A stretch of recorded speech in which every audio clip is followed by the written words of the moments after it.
Hi, thanks for being with me today. Hi, thanks so much. I am Jenna. I am 21 and I am from Halifax. I've lived in Halifax my whole life. I am a multi-generational Nova Scotian on both sides of my family, but I am a white settler. And really proud to call, Mi'kmaq my home that is surrounded by, so many different types of people, especially the Mi'kmaq people and the African Nova Scotians. I'm joining today as someone that is deeply concerned about, the Nova Scotia budget and how the current cuts have affected my personal life as I am the daughter of a mom who worked in the tourism sector at the Peggy's Cove Visitor Center, which recently closed, as well as I work in the nonprofit sector at a inclusive recreation facility for people with intellectual disabilities. And we went through losing 100% of our funding at one point. Some of it has been reinstated, but we haven't got all of it yet, and we're not sure of how it's going to be distributed. But even the fact that that happened in the first place is simply not okay. And I'm also deeply concerned about the cuts to arts and culture. And I very much see it from the healthcare lens, as I'm also someone living with disability and chronic illness. So I really see the healthcare system lens. I do a lot of health care advocacy on the provincial and national level. And I really understand how, social supports, arts, culture, and a lot of the budget cuts that are line items are crucial for our communities. And I'm very concerned since we're already in such a healthcare crisis, what without these things our future of our province is going to look like in terms of healthcare because we do not have the capacity. Wow, so you are intersecting with what's happening right now from so many directions. And so I'm so excited to get a chance to talk with you and to hear kind of more about the work that you're doing, but also about the really personal ways that these cuts are already affecting you. So let's start with your mom and her job. So she was at the Peggy's Cove Visitor Information Center. How long did she work there? Yeah, she was there as the supervisor. She was like the lead person, and she had worked there for 16 seasons. So that's a very long time. And the way that they went about sharing the news that it was going to be closed was very not right, in my opinion. But it was very upsetting for our family because the government did promise every single person that, worked at a visitor center in the province that they would be given another job. But obviously, she loved her job and talking to all the visitors and really had a lot of passion for what she got to do for work. I mean, she knew Peggy's Cove and our province inside and out, had so much knowledge that now they're kind of looking more into, other types of jobs, which is totally fine. But even she will be going without a job. We don't know really how long that'll be or how much what that will look like. But I think it's very concerning that even that space closed because as far as they knew, they were doing quite well as they had saw 60,000 people in 2025, which is a lot of people for a very small fishing village.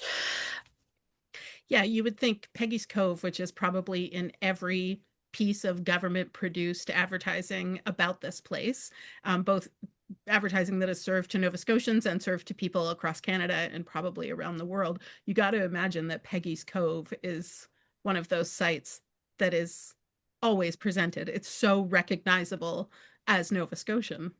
Yes, exactly. It's the most photographed lighthouse in the world. So Right. it's a big deal. Yeah. How's your mom doing? She's doing quite well. There was a lot of grief that came with it, as there would with any loss to a job. I know her and her team were going through a lot. I know some of the folks that she worked with live in the Peggy's Cove area, so a lot of the other government jobs that none of them are hybrid or remote now, as we know, they are now, scrambling to decide what decision will work best for them, because obviously the other jobs are quite far from where they live, and then there's gas and traffic and parking. So it's annoying from all scales. Even us, we live in about 45 minutes away. We're not right downtown, but now she even herself will likely be working in the downtown core. So navigating that potential stress is a lot of a transition. And also just we also lost our medical. So I'm a student in university. So she was covered under Blue Cross through her work that she paid into and worked very hard to have. But because of losing her job, that'll go away. And that was very inconvenient for myself because I do live with a rare disease that and the medication is thousands of dollars a month. So it's very sad to see that go, It's more than just a job at the end of the day. There's so much that we get out of our job. So it was a lot of stressor. I'm very lucky that through my job that is not gone, fortunately, even though there was a minute where I was a little worried because of the 100% funding cut to the program that I work at. I will be able to get medical, but it's still unfortunate, as a young person that had a mom in a government job that this is my reality. And it's making making me even think that as a 21-year-old in university, thinking about the possible careers I could have, that maybe I don't want to work for the government because it's just not stable as it used to be anymore. Maybe self-employment is the way to go because I'm just not trusting as I was before. Tell me more about the work that you do. What organization are you with, and what do you do for them or with them? So I work for the Prescott Group and I'm an assistant direct support professional with Club Inclusion. And I absolutely do love my job. I love all my participants and it's a very fun space to be in. I have been in that space since I was 18. So I started as a volunteer and I've been working there part-time for the last year. And it's a very, very enjoyable job. And we are open 7 days a week with something going on for our participants at Club Inclusion. So we really, take up a large chunk of the folks who come to us as lives. And it's really just an amazing place. Like we also provide a lot of opportunities for high school and university students to volunteer, to have career development opportunities. A lot of my coworkers are also university students. So we're all in all a place that really just serves so many people in the local community. And so what kinds of programs do you run, and tell me a bit about the kind of range of folks who might come to Club Inclusion. Sure, yeah. So Prescott Group as a whole, we used to be separate organizations, but we merged in 2023, and Prescott Group really runs a lot of different programming. We have three locations. We have the new Progress Place that opened on Clyde Street downtown, where we run our mail room. We have a day program down there with rec programming. We run our gluten-free catering business and cafe. We run custom creations and little pop-up shop markets where we sell crafts that we make and lots of different things that members come up with for their little businesses.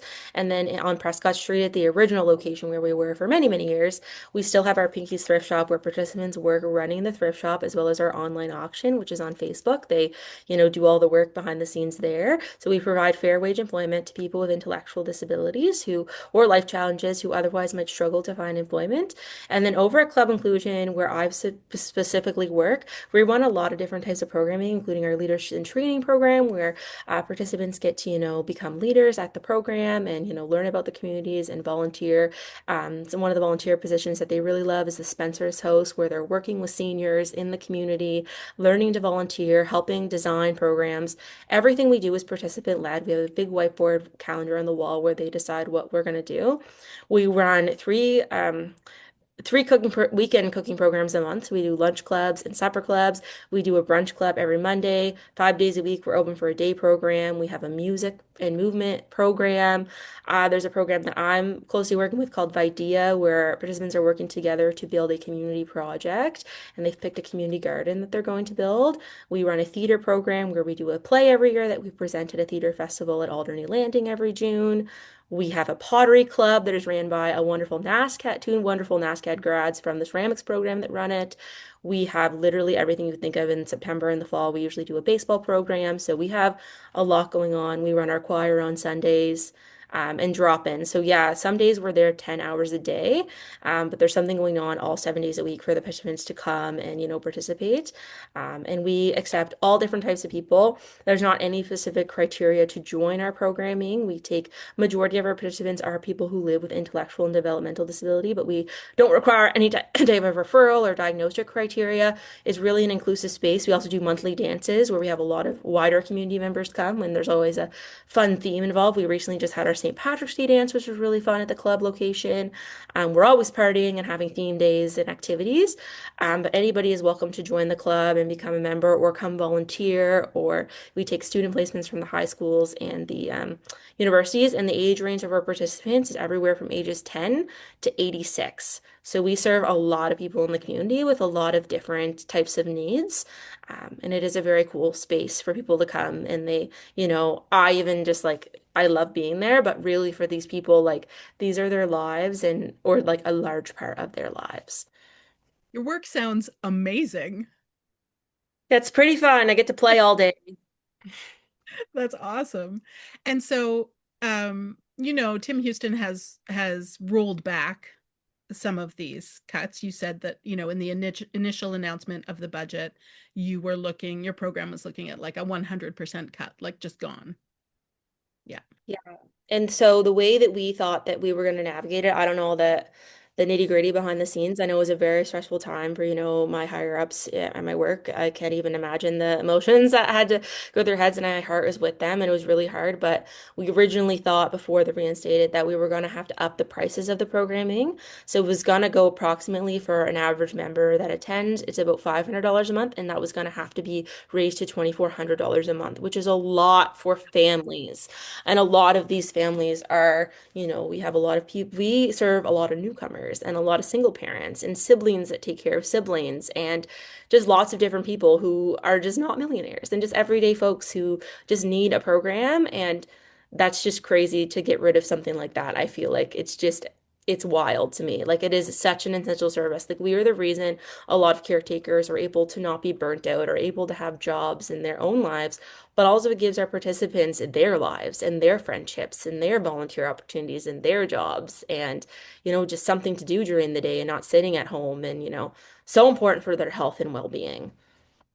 Yeah, so um gosh, I want to ask you a million things about that. Like, what do you hear from the participants about um yeah, about the role that this organization and these activities play in their lives? What can you share about that? Yeah, they all absolutely enjoy the programming. Everyone loves coming, especially our summer camp that we do in the summer that's very active and busy. The members, when they learned about the budget cuts, a lot of them couldn't understand it, but a lot of them really could, and it made them very upset that this is what was happening. A lot of them became very loud and proud advocates for themselves, which I am so beyond proud of. We actually made a booklet of a bunch of letters to MLAs where all the participants wrote their thoughts and feelings down of how they felt and how that was going to affect their livelihood and life. So that was really special to see them all come together and like work on that. But yeah, it was very upsetting for a lot of them to know that it would be so easy to take something that they love so much away. And even for myself, like it just really bothered me that but from snapping your fingers that this could be gone. And I feel like it's such an essential part of Halifax and what keeps, the ecosystem of the city going.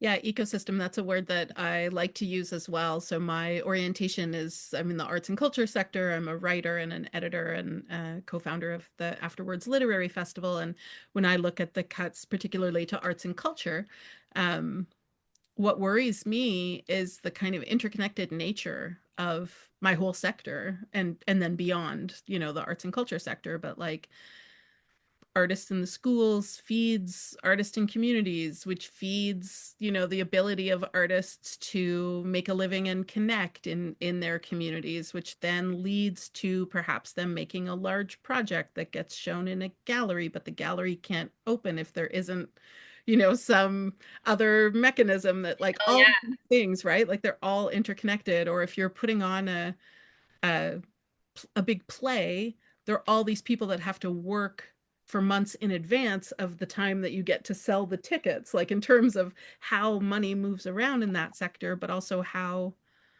like, if libraries get cut back and some of them can't be open the same hours that they were open, then those are venues and spaces that we don't have access to anymore, right? And small museums around the province close. Well, those were also like community partners for so many arts and culture organizations. And so it's that whole network that maybe isn't too visible on the face of it, but is actually underpinning everything and kind of holding it up.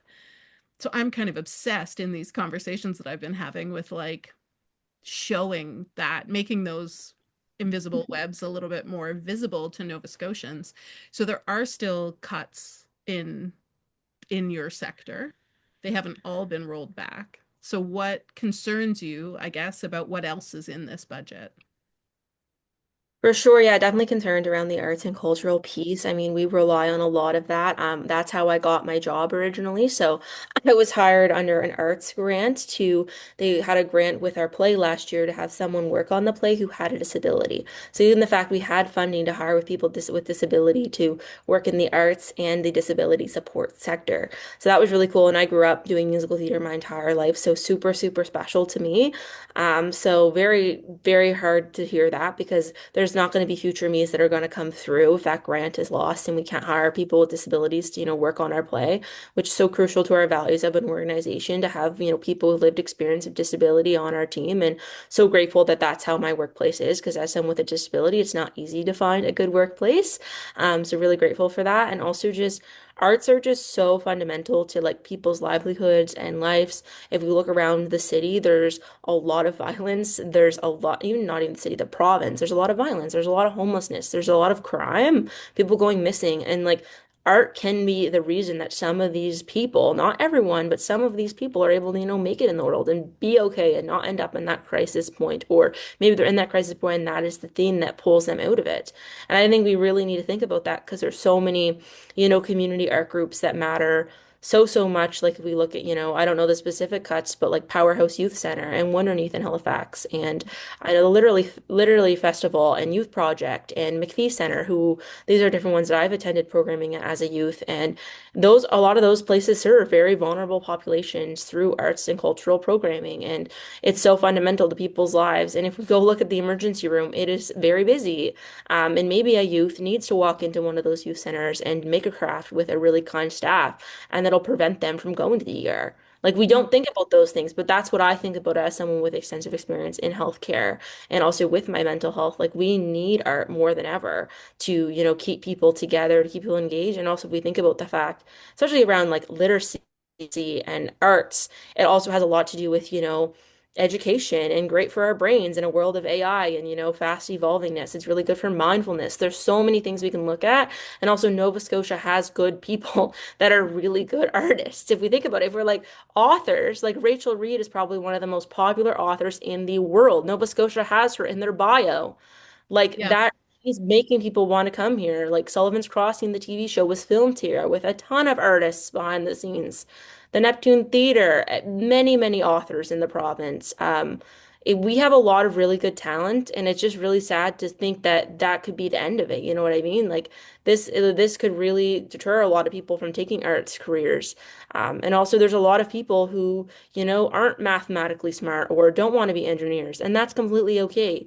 But even if we look at the cuts on a broader scheme, there's also things outside of arts and culture, such as wildlife, which is Hmm. also a lot of jobs that people in our province might want to have because of our rich wildlife. Also, we are famous. We have Hope for Wildlife, which is such a famous organization. We have people from all over the world come to visit from an international TV show.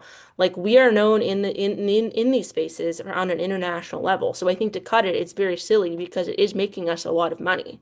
And also, people need jobs to keep food on the table, and they need jobs that align with what they want to do and their talents. And we don't want people to move away. What do you most want? Now, let me ask you this first. You said you're 21. To what degree would you say these things are on the minds of your friends? Like, is this the kind of thing that you're talking about with your friends? Right now, yes, I think this is really the only positive part of this whole thing. I mean, we got to look for the light spots in it. Is it's really got more young people engaged in like politics provincially. A lot more conversations between my peers if these have come to the news and people are hearing about them. I know most people my age are not very politically engaged. I've always been very interested in politics and very, engaged. Always try to lean on a neutral level on social media, but right now it's been kind of very obvious of where I lean and who I like and don't like. I think as a disabled woman, I am politicized by our society, and that's just the way it is. As much as I want to keep my ear out of politics, I can't because of my identity. It's just how society is set up. I didn't do that. I don't make the rules there. But very important. But yeah, we're having these conversations at my university and with my friend groups, especially at my workplace, where a lot of my coworkers are also young people around my age or a little bit older, because this is affecting all of us and all of the things we want to do. And also just like it's making me feel like my partner's from another province. So it's making me think about, do I want to stay in Nova Scotia forever? Would this be a place where I want to, raise a family when there's just so much stuff being taken away? And I feel like I'm probably not the only person that feels that way. I feel like it used to be the trendy thing to want to move to Nova Scotia. And we felt so lucky that we were born and raised here. But now it's kind of like we're from here and now we've lost everything good. And it's easy to fall into a depression and be like, I just want to run away from this. Hmm. That's painful. Yeah. Yeah. So, what do you most want Nova Scotians to be thinking about right now and doing right now? I really think people need to be very engaged politically. I know we had such a poor voter turnout during the last election. I think this goes to show us how crucial it is that people go vote because after that election is over and the polls close and someone wins, we can't change it. And I think this is, there's a lot of people who maybe are showing up to rallies now or writing the MLAs because they are realizing how important that was. But next time, please go vote. It's so important. No matter what level of government it is, we need to use our voices to, we have a right to vote in this country. We should use it. We pay a lot of money for these polls to exist. Utilize them no matter your age. Once I turned 18, I was so excited that I was finally able to vote. So people need to do that, especially provincially. I know it's easy to get zoomed out and think about things going on internationally or federally, but really so much of our livelihoods and our lives and our quality of life really relies on the province. So really zooming in on that is so, so important. Knowing who your MLA is, having some form of a relationship when you don't like something. Don't be afraid to email them. I used to be really scared of emailing anyone like that, but then I learned I pay their salary, so I have the right to ask them questions if I want to. I have a pretty great MLA in my riding who I've had conversations with before this happened, who's really great. Even if you're not a fan of your MLA, getting in their ear, sharing your stories. I think there's so much. I'm a storyteller by nature. There's so much we can get by sharing our stories and our truths and our lived realities with people. So much more comes out of stories and numbers. That's just my personal opinion on that. But just working hard and coming together because I'm honestly at a point that I don't know what's going to happen. I'm kind of going with the flow because it's just kind of all over the place. I don't understand the ins and outs of the legislator at all. I don't work in that field, even though I'm someone interested in politics. But just kind of stand together because I'm honestly at the point, like, if it's bad and it's the worst, we are Nova Scotians and we've proven in tough times we can come together. So I'm really hoping that something positive will happen out of this. Jenna, what a pleasure to chat with you today. Thank you so much for this conversation. Thank you.